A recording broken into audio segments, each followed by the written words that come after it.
Okay, welcome. My name is Vernon Hale. It is now January the 19th of 2023. And this has to do with what is it? We have 1.4 million, 29,000 plus brand ambassadors, formerly known as uh, old founders. Okay. And the question is, what is so powerful about OnPassive that it attracts even the most high quality person? You know, we come from all walks of life, all backgrounds, from all mindsets, all belief structures. We come from various industries from around the world. And those degrees, all the way from high school all the way to your PhDs. So my question tonight is, what is so powerful about OnPassive that it attracts? I have never ever seen any corporation, any business that have attracted so many quality people from around the world until I met with OnPassive. So tonight we're going to have a very special guest. I call him Ron, the tech guy. Now, most of you would know Ron from Sydney Hopkins Calls on Sunday and Wednesday evening. And he is the guy that Cindy always call. Hey, Ron, we have a tech question for you. All right. So we're going to call on Ron today. I want to know from Ron, what is it that he saw in OnPassive, number one, and what attracted him, and what power do he see in OnPassive that you and I'm just a peon. You and I might just see something we just joined. I'm looking at it from a marketing end standpoint of view after being in the industry for so many years. But here we have a gentleman that is, I told you about quality people. Ron has an engineering degree. Ron is into electronics, technology. That is his field. So I need to know from Ron. Ron, what is it that you saw, sir? If you will come forward. Hello, everyone. I'm very happy to be here. I am a proud brand ambassador and have been since March 2nd of 2020. The reason I became a proud founder was because I spent 2 weeks, once I heard about OnPassive, I drilled into it, I dug into it, I looked at everything I could possibly look at. I kept looking. I found a few negative things that I was able to spend some time reviewing, sort of researching, and found out that it was all crap. There was nothing to it. It was somebody just trying to turn somebody's steering to their site instead of OnPassive. After getting through 2 weeks of work and only the total of about 3 days of sleep during those 2 weeks, I realized this was for real. And you have to first understand that I come from a very highly technological world. I started my travels in electronics when I was 5 years old. A lot of people say, what? But yeah, I was very fortunate. I lived with a family of very wonderful people. We were all together as one happy family. My mother was an angel. My father was the devil. And my siblings were at 8. There was 8, total of 9 of us. I got to see the best of both worlds because when I say my mother was an angel, literally was an angel. She is still, I know she's in heaven now. She is with the angels and looking down on all of us. My dad, on the other hand, taught me the hard part of life. We all lived on a farm. I think the reason why I have so many different talents is because I was born on a farm. don't get the opportunity to be on a farm, you miss so much in life, and the things that you're drawn to from being a farmer make you realize that there's more to life than just you. So I took the rein by the horns at 5 years of age. I tore into one of my father's radios. It was an AM vacuum tube radio, and I wanted to know how it worked. From that day on, I was curious, and I pursued trying to figure out how not only a radio worked, but a television, and then on to some other things. And in a little bit into the, let's say around the 10th year of age, my mom came to me and she said, "You have a talent that I have never seen before, and I think it's our future." And I told her, "Mom, I'm crazy about NASA." I said, "We have a TV that's been broken for 9 years and I want to fix it. And I want to know how to fix it." And so she started helping me learn electronics as a 10-year-old. And believe it or not, it worked. I pursued also to be an architect. I have a 2-year degree in college studying architecture. And I also joined the Army. And when I joined the Army, I went to the recruiter station. You have to take a test to see whether you can even enter into the Army. You can't just join the Army. You have to be eligible. And when I took the test, me and my brother both went in together. We thought we were going to go in on the buddy system. Well, after the test, we realized there was a big difference between my brother's skills and my skills. They offered me anything in the military. They said you could do anything you want. I said, I want to learn electronics to the component level. Fortunately, there was a place that I could go, the best place to get trained in the Army, which is what I chose to do, was to be in the Army. I liked being on the ground, being with earth and nature and people. I was very fortunate to be able to go to school in the military at Redstone Arsenal, Alabama, where there are rocket scientists. I was trained by rocket scientists in the electronic world. The reason I was trained by rocket scientists is because in the military, I ended up working on missile systems. I was at the top of my class throughout the entire process. I got to my first duty station. They put me in charge of it. I didn't know anything about what I was going to be doing or anything, but they knew that I knew what I was doing. And because I was a farm boy, they knew that I could do it. And I did it. It actually was pretty simple and pretty easy once I got used to being there. It was in Korea. So I tell people I've been around the world and I know a lot about electronics because I was taught well by the engineers and other people that were with me during the training process. I never stopped. I kept learning about anything that came to me that was electronic related.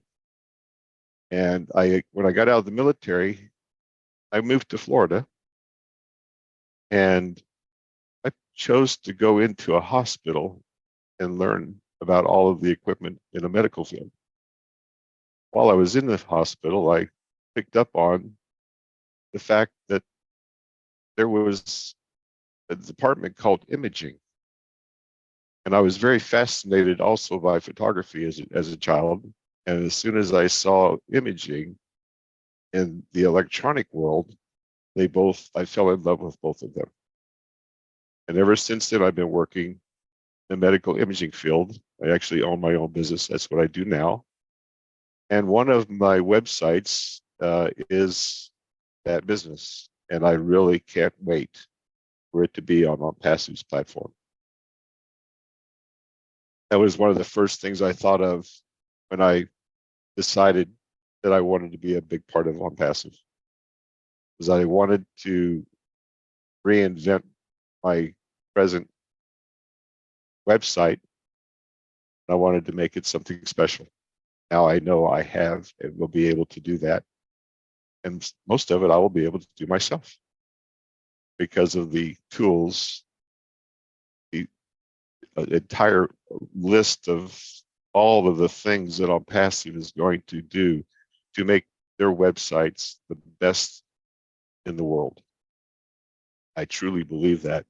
I truly believe that we're not scared of how much it costs. It's not important. Saving lives. Reason why I went into the healthcare business was because I knew I was saving lives instead of working on missile systems that killed people. I'd much rather be saving lives. So I was very happy that I chose that for what I do the rest of my life. I've done that since I was 25 years old. Owned my own business, and it was an imaging business that I loved. It was like going to the circus every day. I never ever hated doing my job. I love it. I love doing it. Now I'm a brand ambassador, and I love being a brand ambassador and getting to know all of you beautiful people. There's so many talents here in Onpassive, and we all need to let everybody know what we feel, how we feel about Onpassive, because it's such a powerful world, and it's going to be something that we're all going to be so amazed at where it's going to take all of our lives, what it's going to do to help the world become a better place to live. I can't wait. How about you guys?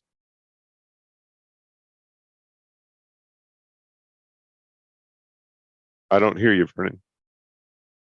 How about that? I need to turn my mic back on. How about that one? Okay. But like Rico Coleman had already stated, I'm sitting here waiting for my harness. Okay. And I'm hoping that Ashman Farr see this video because you owe me a harness, Mr. Ashman Farr. Okay. Because I'm finding it hard to, to sit still. Pamela Young will tell you, I eat, breathe, and sleep on passive, and it gets to a point in time where she like, I don't want to hear it. I don't want to hear it.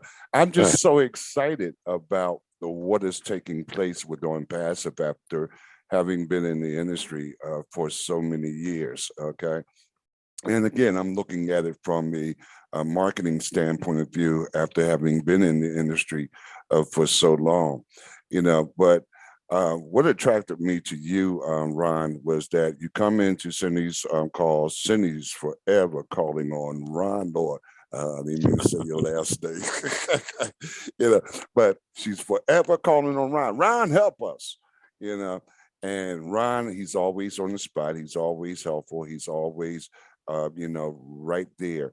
And spot on every time, Ron.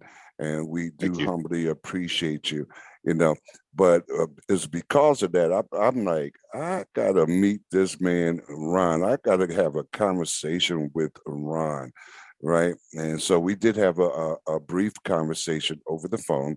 And I remember the story you was talking about living on the farm and how you would tear things down, and I shared with you.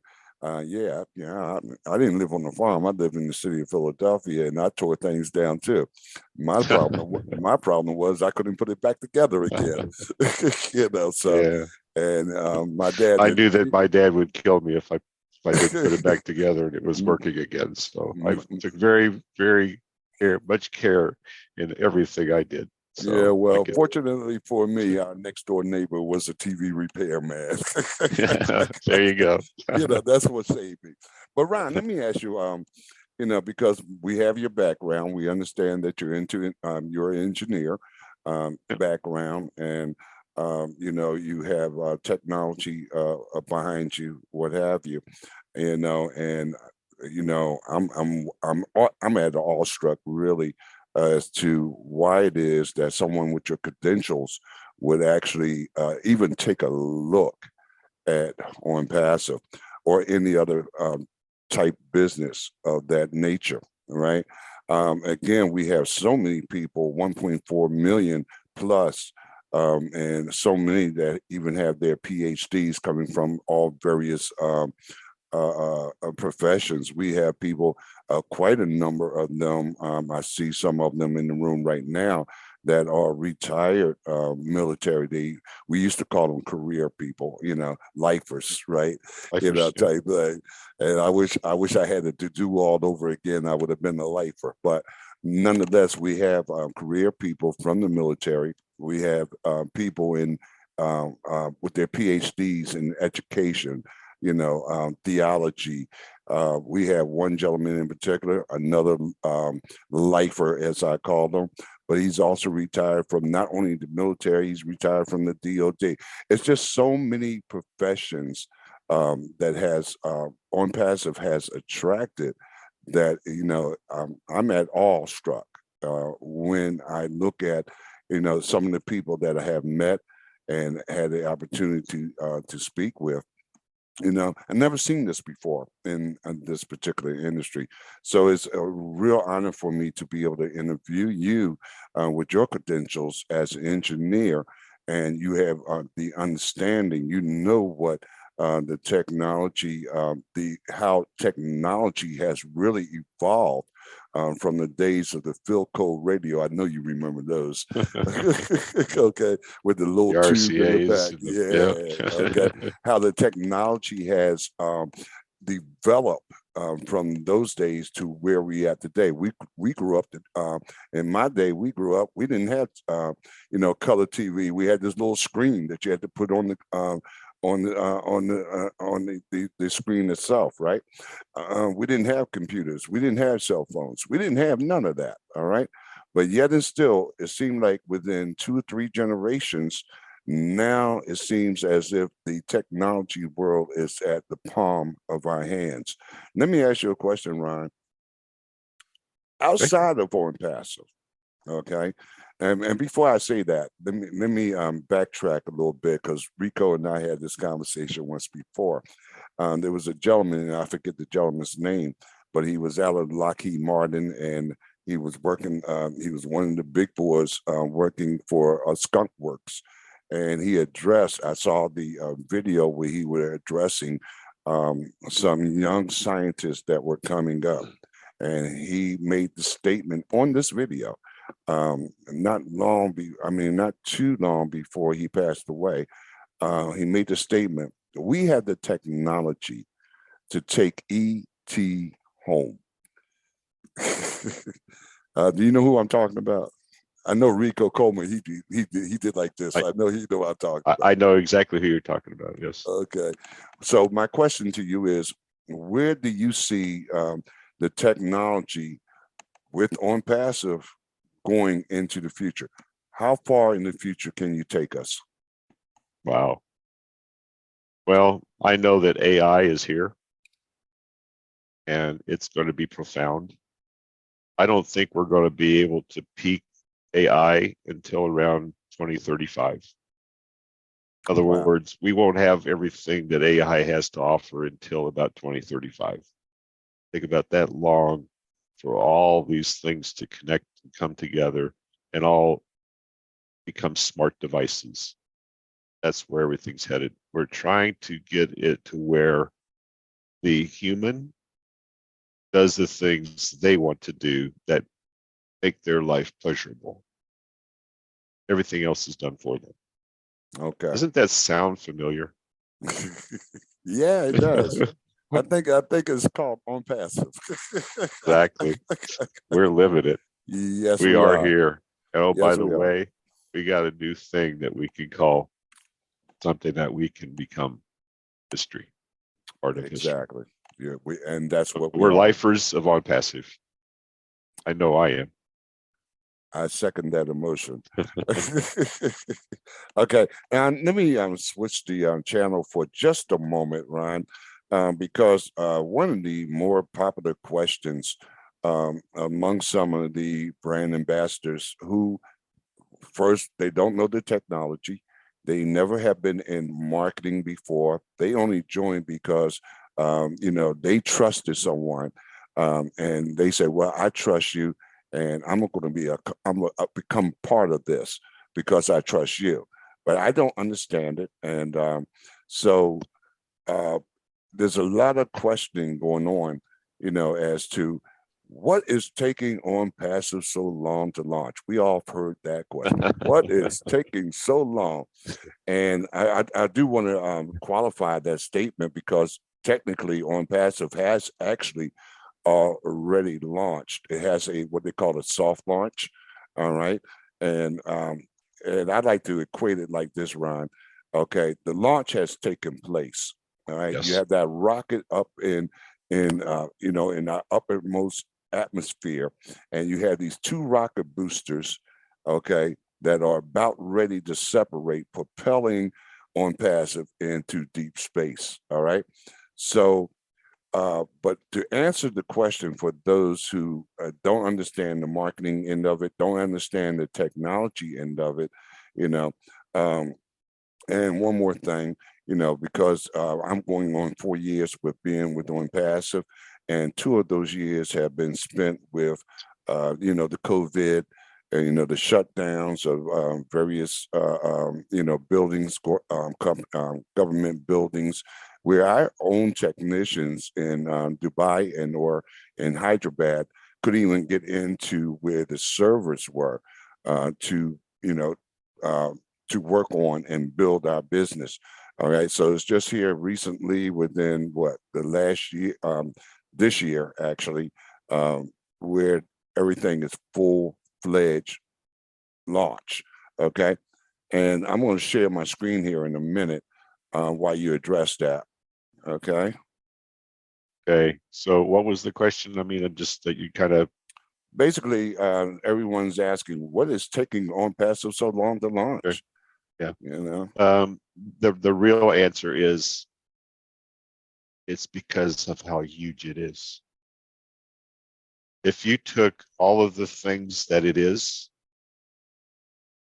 and you equated that to the going on 4.5 years that they've been doing it, they're about 10 times faster than the rest of the industry. Because Zoom, one product, took 6 years. mm-hmm. One, we've got many. There's just too many to even say here on this Zoom. And at the same time, we don't know not even a tenth of what we know is there that we know. Exactly. There's another 9/10 that we don't know about yet. We're not going to know about, and it's okay. I'll tell you what, the 10th that I know about is incredible. It is going to blow your mind. It is going to make that permanent smile on your face. It's going to take at least a month for it to even shimmer to a smaller smile because of how it's going to keep coming. It's going to keep growing. It's going to keep doing. It's going to keep advancing in all ways because they've inspired through that process already. And it's addictive. Trust me, when we start getting the products, the world starts feeling what OPASSIVE is bringing to it, it's going to be like a magnet. There's going to be so much to learn, so much value, but at the same time, a 5-year-old will be able to do sense of it because of the amount of technology and programming knowledge and AI all wrapped into OnPassive to make it easy enough for anybody to do. So that's the real thing here, is that we're coming up with something that has never been seen before. It's been talked about, but it's never been done before. OPASSIVE is doing it. Right. And to go along with that, Ron, I'm going to share my screen here for just a moment. I'm going to give you a good laugh, actually. Okay. I'm ready for one. I'm ready for one. You ready for one? Okay. Well, this is our website. You know what? And fun is half of life. Yeah. All right. Hold on. All right. I just pulled up any website And this is also where I was going with that question. Okay, if I were to, because you talked about the time frame on how to build, Zoom took what, 4 years, you said, I believe, to Yeah, build 6 years one total. product, 6 years total, to build one product. And OnPassive, it's built multiple products. I'm taking just a web page out of random. I'm going to right click on page. Okay. And Ron, if you will, explain to everyone what are we looking at in the backdrop of this website? If you can see This is my all the coding of what you're seeing on the screen. It has a lot of things, basic the colors, position, text, pictures, everything where it's placed on the screen is all in this code. Every detail, all in Okay. this code. And you know what it looked like to me, Ron? It looked it looked like Greek. It's worse than Greek. It's tech. Okay. How much mathematics go into this, Ron? Oh, there's binary languages and all different kinds of things that are involved. You have to be a well-trained person to even have knowledge of HTML code. Yeah, I brought that up because that's just one website. Okay, not even an interactive website, and it takes time. Here it is that with OnPassive, we have well over, I'm guessing it's up to 100 of various websites just like that, where all this coding went into. Am I correct? And Yes. now we also building tools such as, old trim, old mail, interactive with various components in each one of these tools that also commands its own coding. Okay, so Each one of them is their own separate. go ahead, please. It's their own separate entity, and then the artificial intelligence is the tool that allows all of the pieces, what I call modules, to be able tied together. The similarities of the modules will be like, say, okay, I got a video here. I want to use a video product to help hence that product. So with AI, it's very easy to use.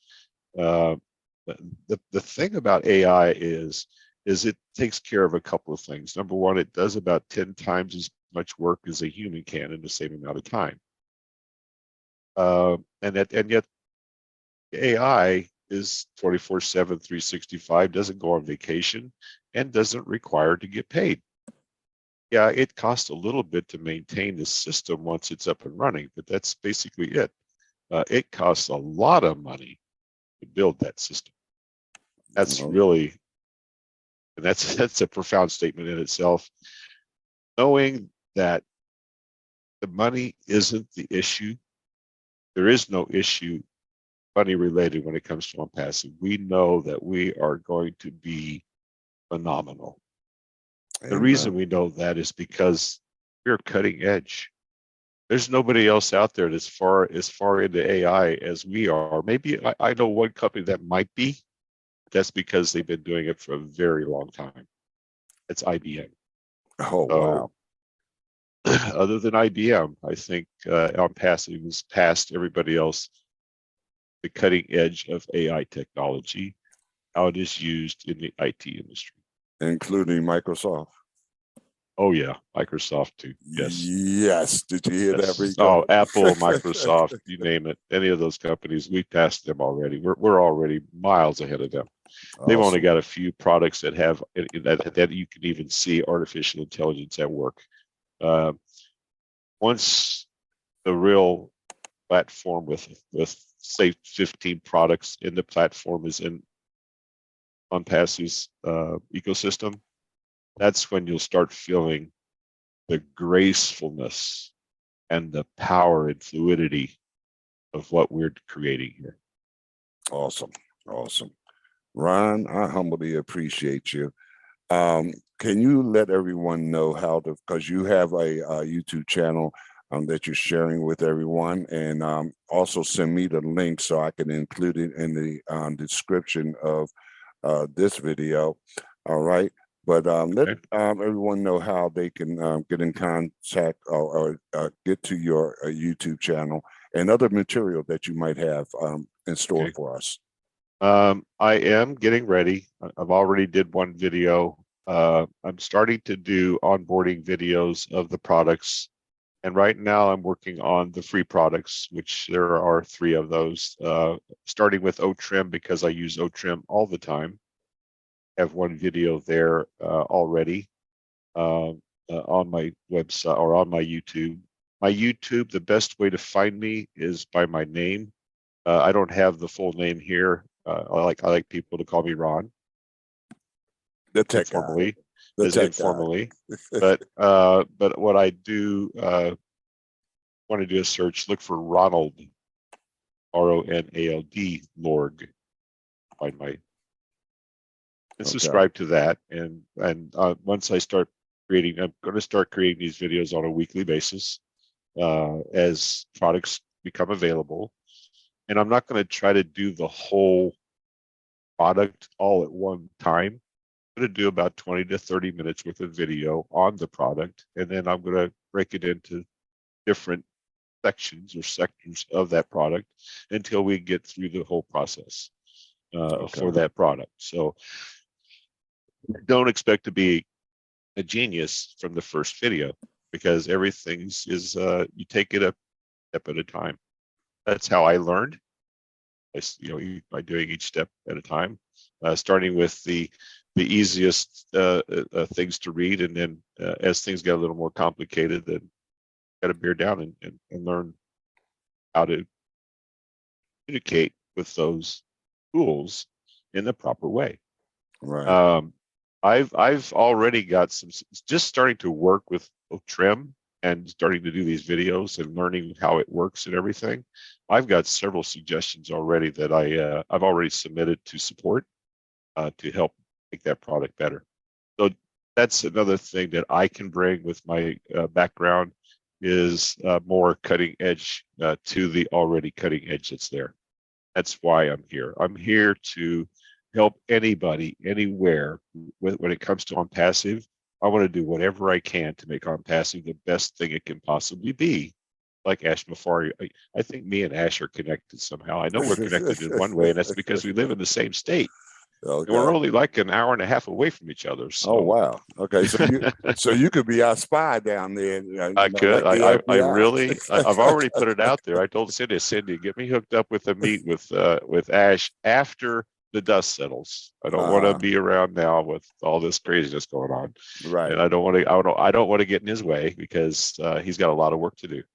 Okay. There's still a lot to be done before we can say that it's it's a viable machine. It's got all the wheels spinning. So we are launched, but we are only in the infancy.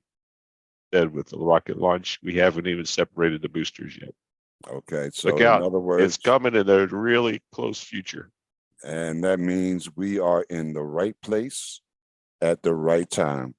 And I hope everyone have their seatbelts ready. We're getting ready to just, I don't know, Ryan. I think my first stop is going to be Venus. I don't know. Okay. I love that idea, by the way. Brian, thank you very much, sir. And something that you mentioned, I meant to make mention of it in the introduction to you. Thank you for your service to our country and to the Constitution of this United States. Thank you ever so much. And I was very proud to be a part of that, and I'm even prouder to be a part of this. So thank you for allowing me to be here. I thank you for being here. Okay, family, no problem. I'm going to go ahead and stop the recording here. And, as long as Ron has time, we want to respect his time as well. Let me just find this stop button.